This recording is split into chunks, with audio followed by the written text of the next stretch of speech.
students, welcome back to our accounts class. Today we are going to start a new chapter, that is a rectification of error. All of you please take your textbook, chapter 21, errors and their rectification. We know that this errors is, to err is human. We all will make a mistake. That is why we need to rectify it. Rectify means we have to correct it. So if any mistake is made, then that mistakes, we cannot continue with that mistakes. When we are finding that mistakes, we have to correct it. We should correct it.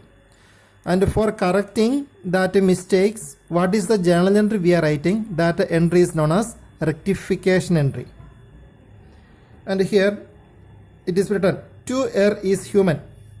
Accountant as a human being is likely to commit mistakes while recording the transactions in the books of original entry. At the time of writing the journal entry, mistakes may be there, and when they are posting them to ledger, then also mistake will be there, and when it is preparing the trial balance, then also mistake may be there. It is essential to locate and rectify errors, otherwise profit and loss account will not disclose the true profit or loss of the business, and the balance sheet will not be present a true and fair view of the financial position of the business. So that error we have to locate, we have to find out that error, and we need to correct that one by means of a journal entry. That journal entry is known as a rectification entry. If one mistakes we found, and if we are not correcting that, and we are continuing with that mistakes, then the result which is showing in the profit loss account and in the balance sheet will not be correct. Now, generally there are two type of errors are there. That error we are thinking that how it is affecting our trial balance. So we can see errors may be broadly classified into two categories. Errors which do no affect the agreement of the trial balance. Second one, errors which affect the agreement of the trial balance. The meaning of this two is, here errors are there, but after that error, then also our trial balance will be equal. That is the first one. And the second one, if any error is there, then our trial balance will not get equal. That is the agreement means here equal. That is the meaning of agreement here. Once again, errors which do no affect the agreement of the trial balance. After this errors, the first one is, after this type of errors, our trial balance will not show any difference. It will be equal. And the second one is, if this type of errors are there, definitely our trial balance will show a difference. Now, the first one, errors which do not affect the agreement of the trial balance. And here, we know that after writing the journal entry, that the journal entry will go to ledger. Then from the ledger, we are making the trial balance. So if one mistake is coming, that is affecting the same way in the debit and credit. With the same amount, they are affecting the debit and credit, then it is known as do not affect the agreement of the trial balance. And this first one, this type of error, that is also known as a two-sided error. Two-sided error. And the second one is known as a one-sided error. Two-sided error means the error which is affecting debit side as well as credit side simultaneously. If 1000 by mistakes is more in debit, then in the credit also will be 1000 more. So that type of error is known as a two-sided error. And one-sided error means, for example, we are posting, and the transaction was a cash sales. So cash sales amount was 1000. In the cash account, when you are making the posting, we have written two sales, amount is 1000, it is correct. But in the sales account, when you are posting, instead of 1000, if you are taking 100, then This is known as a one-sided error. Okay, with the example I will explain that later. The one-sided error, with the help of example I will explain later. Now the two-sided error means when the error is happening, it is affecting the debit side as well as credit side simultaneously with the same amount. Then it is known as a two-sided error. Here we can see, after reading the paragraph, we can see something more. Main object of preparing trial balance is to check the arithmetic accuracy of accounts. However, the equality of debit and credit of trial balance does not mean that there are absolutely no errors in the books of accounts. There may be a number of errors which may remain undetected in spite of the agreement of trial balance. As such, it is true to say that trial balance is not a conclusive proof of the accuracy of the books of accounts. There are certain errors which do not affect the agreement of the trial balance. Okay, so after some errors are happened, then also our trial balance can show equal. Debit side and credit side can show equal. Now some type of double-sided error or errors which do not affect the agreement of the trial balance. One is error of omission. Error of omission is one transaction completely we are forgetting to write in the journal. Then it is known as a error of omission. One entry is omitted to record. That is known as error of omission. And not only in journal book and subsidiary book also. If one transaction is completely we forgot to write either in journal or subsidiary books, then it is known as error of omission. This I can ask for, this type of questions I can ask for 2 marks questions. So I will read this paragraph. If a transaction remains altogether unrecorded either in the journal or subsidiary books, it is termed as an error of omission. That transaction is omitted to be recorded. Such an error will not affect the agreement of trial balance, as the transaction has been entered neither on the debit side of an account nor on the credit side of any other account. Some examples, no need of examples, but we can see one. For example, suppose the goods for rupees 2000 have been sold to Ram on credit, and the error is, and the transaction was omitted to be recorded in the books. So no transactions written for the sale of goods to Ram. No transactions written in the journal, otherwise in the sales book. Then it is known as error of omission. Clear? Then second error, error of commission. Error of commission means we've written the journal entry with a wrong amount. A wrong amount is entered either in the journal or in the subsidiary books. Then that type of error is known as error of commission. Okay, first one is what? No entry is written there. Here entry is written but amount is wrong.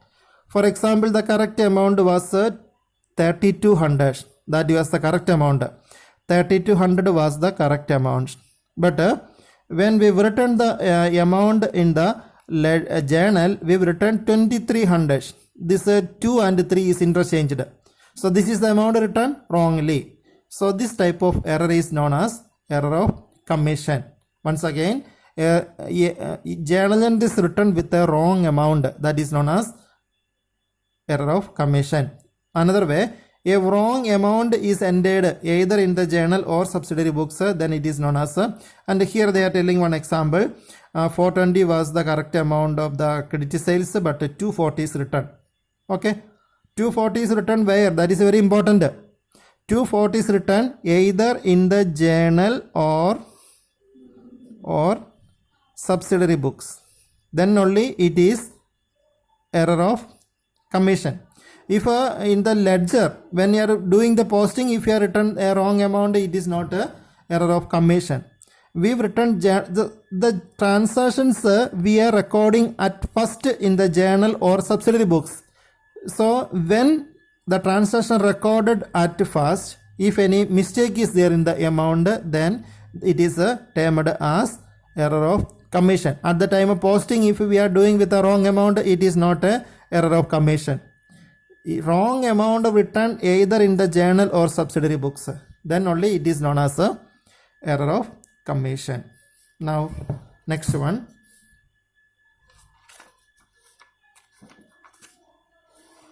compensating error.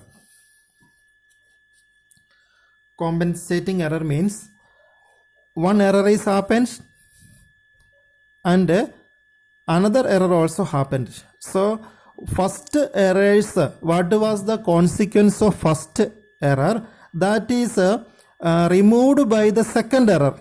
Then both the errors are known as compensating errors. Here not only one error, here more than one errors are there.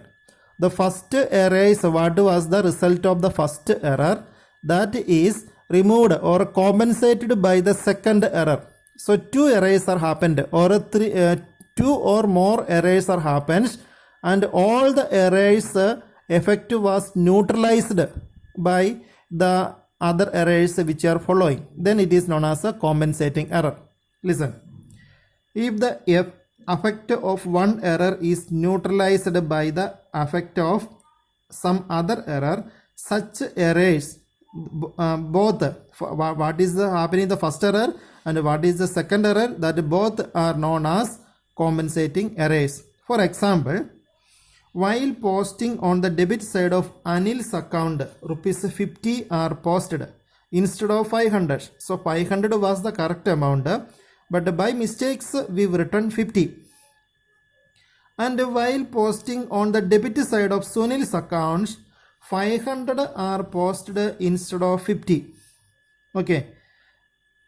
And these two mistakes will nullify the effect of each other, and in spite of this errors, both account trial balance will still agree. Here actually errors are there because Anil's account we took 50 instead of 500, and Sunil's account we took 500 instead of 50.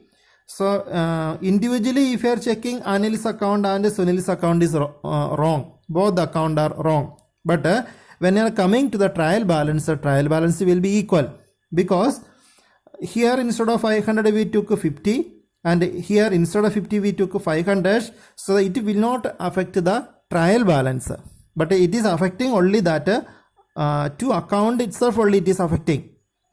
It will not affect the trial balance. So that is known as a compensating error. So here that we are checking that whether the trial balance is equal or not. Okay, so the error, the effect of the error, if that error was still existing and there was no errors happened afterwards, then our trial balance will be different. But here another error also happens, and first errors effect. What was the first errors effect? Trial balance will not get equal. That process is cancelled. That effect was cancelled by another error here. Then it is known as a compensating error. But you remember here Anil's account and Sunil's account amount is wrong. But that is not affecting the agreement of trial balance. That is why both the errors are known as compensating error. Then next one, errors of principle. Here error of principle means we are following some principles for writing the journal entries. For example, if salaries are given, we will tell that it is a revenue expenditure. Entry will be salary account debtor to cash. And wages, when you are giving, entry is wages account debited to cash. But we are purchasing a machinery and we asked our laborers to do some work and install it, and for that we are giving some wages. So here wages we are giving for a non-current asset, a newly purchased non-current asset we are giving some money. Then the entry will be not wages account. Wages account we cannot debit here. Here the debit will be that machinery will be we are debiting. Okay, so we can come to the point. Some accounting principles we are violating. Okay, then the error of principle is coming. When some fundamental principle of accountancy is violated by recording a transaction, the error is termed as error of principle. These errors are committed in those cases where a proper distinction between capital and revenue items is not made. That is, capital expenditure is treated as a revenue expenditure or vice versa. These errors may be of two types. Then one, when a capital expenditure is treated as a revenue expenditure, that is the error of principle. One example they are giving, if the purchase of furniture is treated as an ordinary purchase, means we purchased the furniture, and if you are writing the journal entry, purchases account debited to cash, then it is a example of capital expenditure is treated as a revenue expenditure. What is the correct journal entry? Furniture is a non-current asset, furniture only we have to debit. But if you are debiting purchases, then capital expenditure be treated as a revenue expenditure. Then similarly, if the amount spent on the extension of building is debited to repairs account, so we cannot debit a repair, we have to debit a building only. Then so in both the cases it was a capital expenditure, but we treated it as a revenue expenditure, and it's opposite also. When a revenue expenditure is treated as a capital expenditure, example is if the amount spent on the repair of an old machinery is debited to machinery account instead of repairs account. So the machinery which we are using in the business for a long time, and for that if any repairing charges is there, that repairing charges will be treated as a repairing only, not a machinery account. But by mistakes, that repairing charges when it is happened, we debited a machinery account. Then revenue expenditure is treated as a capital expenditure. So these are the different errors. Okay. So error of principle means some fundamental principle accountancy is violated while recording the transactions. In that two are there. Capital expenditure is treated as a revenue expenditure. Next one, revenue expenditure is treated as a capital expenditure. What is a capital expenditure? What is a revenue expenditure? We will study, one chapter is there. In that chapter we will see its some theory parts. That chapter I will show you. This one, chapter 17, it is there. Okay, in chapter 17.2 the heading is a capital and revenue. Here we can study more about this one. Okay, then you study all these four type of errors. Okay, one is error of omission, then error of commission, now compensating error, and error of principle. These four errors you need to study. And this is errors of posting wrong account. That is not a common one. So this name is very important. Error of principle, compensating error, then error of commission, error of omission. These errors you have to study. This you can ask for 2 marks questions. Okay, so this much you study. So today I taught only theory only, but it is very important. Listen my class or watch my this video one more time and make this concept very clear. Next day we will go to some numerical parts. Okay, so thank you.